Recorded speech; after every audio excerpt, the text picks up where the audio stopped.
Hi, welcome back. Let's do my wash day routine and talk about how I got my hair from this to this over here right now. Big afro, fluffy, healthy hair. Let's talk about it together.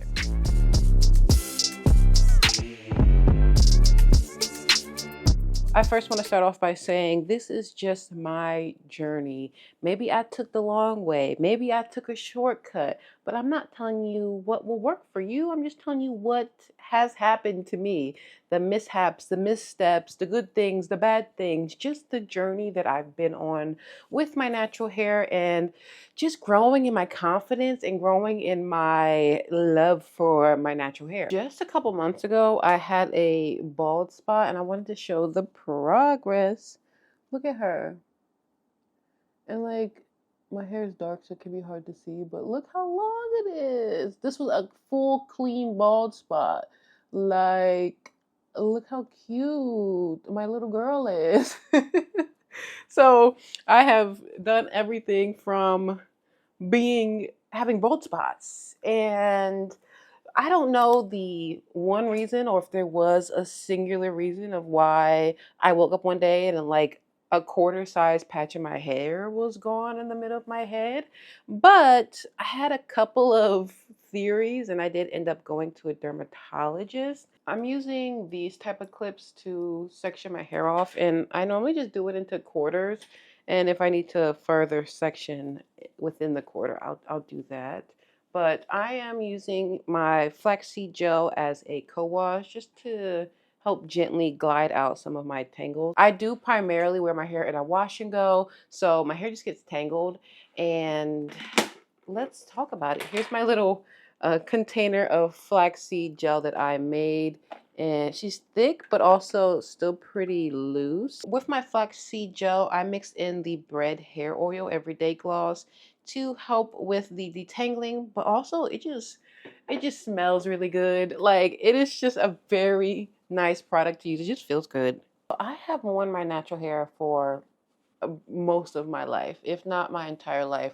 My mom was a huge advocate for natural hair, and so talking about natural hair, being in my natural hair was never a huge deal to me, and I do feel like I was lucky in that I didn't feel like I had to have this like life-changing moment where I decided to be wearing my natural hair. This has been a part of me and a part of my identity and how I choose to present myself in the world for my entire life, at least all the years that I can remember and all the years that I have made my own decisions about my hair. Always liked my natural hair, but I didn't always feel as confident in it as I do now. Like, I love showing up with my big afro that is touching the sky. I'm already tall. I'm like 5'8", 5'9". So not only am I tall and I'm standing up straight, but my afro is also going to give me some more inches around. Like, I love that. And honestly, I get so many compliments, and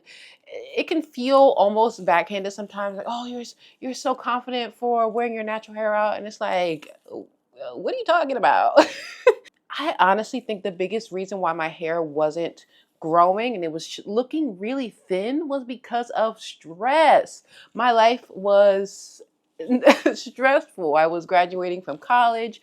This is the years that we were in the very beginning of the pandemic. Everything was shut down and there was so much uncertainty in the world, but also just like I was in that period of my life where everything is uncertain. You know, I'm looking for a full-time job in a pandemic. I am finding my place in the world, paying bills, like real actual bills, student loan repayments, you know, like a lot was going on. And I was also in a really bad relationship. I felt like that relationship sucked the life out of me. It was literally making my hair fall out from stress, anxiety, depression. All of these were like manifesting in my hair. I could see it, and I look back and I am just like in awe of kind of what I was looking at and what I was going through.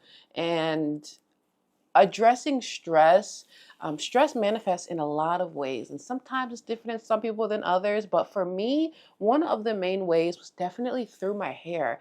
I felt like I was having a lot of breakage and a lot of shedding, whether I was washing my hair, styling my hair, or anything like that. I could tell that like my hair was taking on the stress that I was taking on. Stress was the reason. Stress was huge in my life, and it's something that is almost normalized, and can manifest in many, many different ways. A clean scalp is a healthy scalp, okay? It's like if you want your hair to meet its fullest potential, you need to focus on your scalp health. Like a clean scalp is a healthy scalp at the end of the day. If you're like me, you've been watching natural hair YouTubers for the past decade plus, and they would outright say like, do not use shampoo to maintain moisture. Like if you want your hair to be moisturized, don't use shampoo.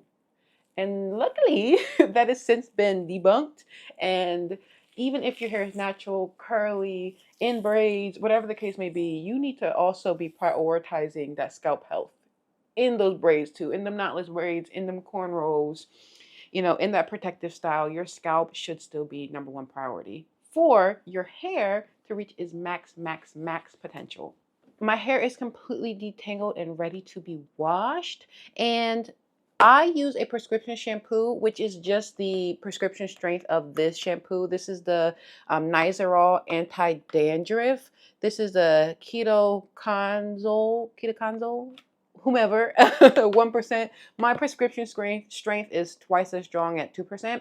But if I'm in a pinch, or if I run out of my prescription before I can get a refill, I'll use this. It's just half the strength, but still, you can pick this up anywhere. Amazon, stores, Walmart, wherever. This will be there, and you don't need a prescription for it. For conditioner, I'm going in with the Royal Oils by Head and Shoulders. This is the Moisture Renewal Scalp Balancing Conditioner, and I really like this. I don't always do a co-wash. I don't always like take my time and detangle my hair before the shower.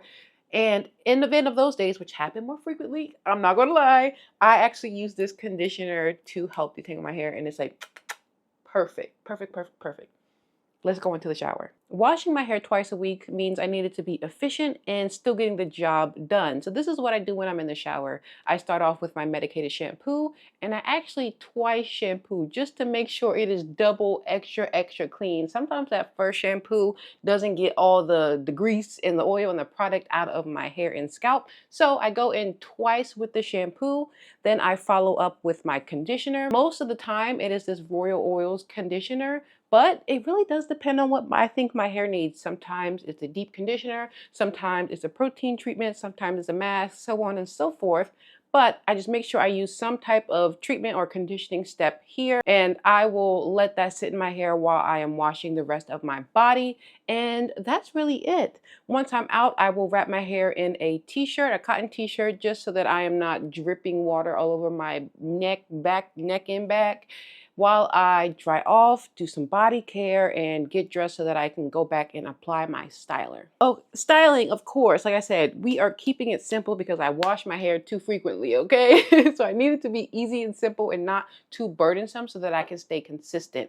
And I have been testing out a lot of products. If you subscribe, which you should if you haven't already, be subscribed to my page, Instagram, YouTube, TikTok, wherever. I try a lot of new products. I like trying new products. I like trying new techniques for stylers. Typically, I try to do a one and done product if I can. Sometimes it's a leave-in and a styler. Sometimes it's like all-in-one product. But I really enjoy testing products and posting about it. So this is subject to change. It depends on, honestly, what I have in my collection / what I am reviewing. For me, in my criteria, I try to have something easy to use, easy to apply, not a bunch of steps, something that will give me a good washing day for 2 to 3 days, and that washes out easily.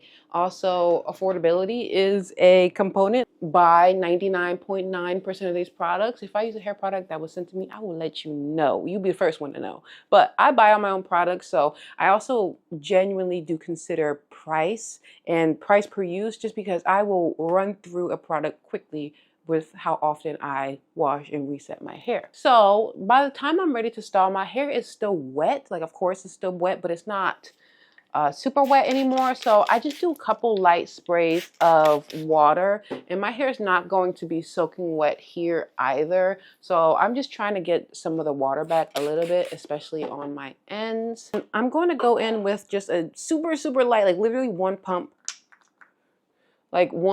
of this conditioner. It is the Bread Hair Milk. I really like this leave-in conditioner. It's super light, and I really just focus this on my ends. Right now, I am using the Doux Most Def foam. This is their texture foam. I really like it.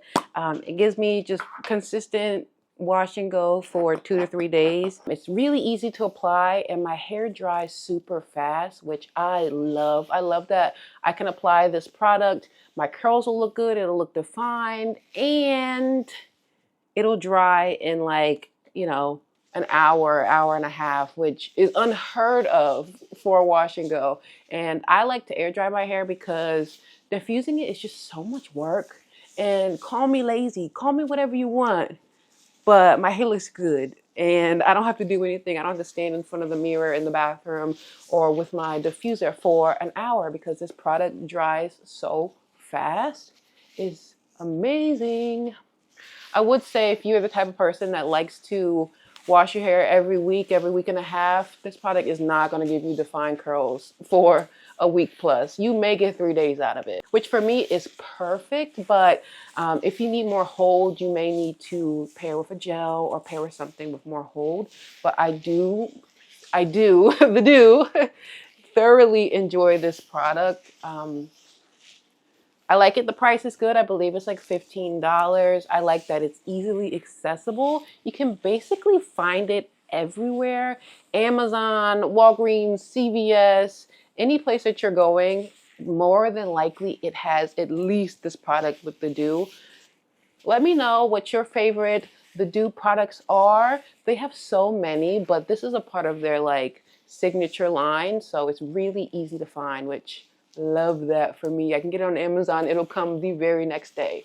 Perfect. So that is really it. That's all she wrote. Of course, she's wet a little bit, but this is it. I will let my hair air dry and I will report back in a day or two once it's fully dried and has some time to, you know, shape. All I do at night is put my hair up in a pineapple with a satin scrunchie. I literally tie it around once, put it at the top of my head. This stretches my hair, keeps my hair out of the way while I'm sleeping. I will wrap it in a scarf or a bonnet. Sometimes the bonnets pull at my edges, so I don't always do a bonnet, but I at least try to do a scarf. And for backup, because you know, the bonnet, the scarf likes to be up running around, you know, in the morning off cooking eggs or something, I will use a satin pillowcase just to try to have a insurance plan for protecting my curls at night. This is just my hair journey. This is my hair experience. Doing these exact same things may not make your hair look like mine, and that is okay. This is what I did to help my hair reach its best potential, and I think, and I know actually, there's going to be a lot more growth, a lot more room to grow, and that's what we're talking about. That's what we're here about. So if you do exactly what I did, the exact journey, it may not work for you and your hair, but we can talk about it. We can talk about what I did. We can talk about you reaching your fullest potential with your hair. The main priority is healthy hair, healthy scalp, and not trying to achieve a certain look, not trying to copy someone else's hair, or I want my hair to look like that and I'm not going to rest until it looks like that. That may not ever happen. It's natural hair, and it's your natural hair, and it is unique to you. So remember, your journey is unique. Your hair is not hard. It is not difficult. You just need a different skill set. You may need to practice. You may need to mess around and see what you need to do to get your hair to be at its fullest potential. Your hair, its fullest potential. Not his hair, not her hair, not their hair. Your hair. Okay? Remember that. Make sure you like, comment, subscribe. Follow me on this journey. And I'll catch y'all in the next one. Bye.